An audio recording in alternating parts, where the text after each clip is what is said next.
In 2003, the Court of Appeal in New Zealand ruled Maori can fight for government recognition of their traditional territories at Maori Appellate Court. At Maori Appellate Court, the indigenous peoples can also fight for the sovereignty over the waters and land along the coast of the North and South Island. The ruling of the Court of Appeal was a surprising first, which gives Maori, who have tolerated the injustice for more than 100 years, a chance to reclaim their national sovereignty's land at the Maori Land Court. Within a year, many Maori people all over New Zealand have applied to reclaim their sovereignty over the sea. Such moves are in conflict with most other New Zealanders who consider the ocean public properties. It was during this time that the government made its moves to protect the public rights. New Zealand Prime Minister Helen Clark took steps to make sure that sea does not belong to any individual or any group but public property. In 2004, the Foreshore and Seabed Act was passed, emphasizing that the ocean and coastal areas belong to the government. The Maori says the law is like selling the Maori without their consent.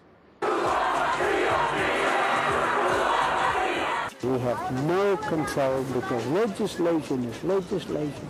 In 2004, crowds marched to the capital of Wellington. I don't know what this world is coming to.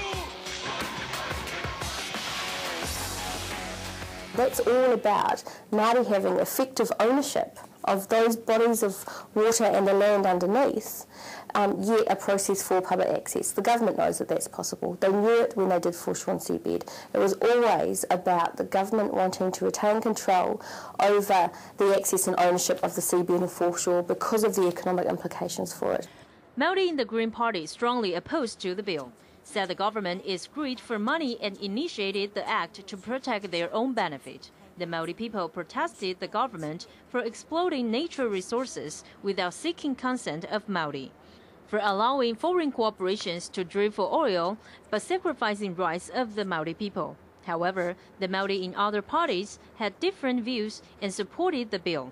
But some others, such as Tariana Turia, quit the ruling Labour Party because even under party pressure, she refuses to endorse the bill. Turia later formed the Maori Party and has been pushing to revoke the law. The oil and resources in the seabed belongs to the tangata whenua. That's what it's about. It's not about the foreshore and about the pipis and the pāuas along the fore. It's about the oil and the resources in the ocean. I can assure you we won't be having an agreement, and we'll be going back to the drawing board on the legislation.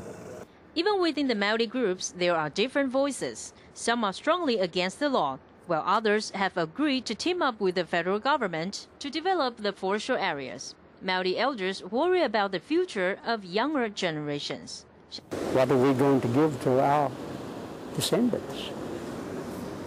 There's nothing to give. Why have we allowed it to happen? We can stop it. Former Deputy Prime Minister Michael Cullen said the Royal Excavation Plan passed in 1991 confirms the government's right to excavate and develop sea resources. Who have the rights to the foreshore and seabed?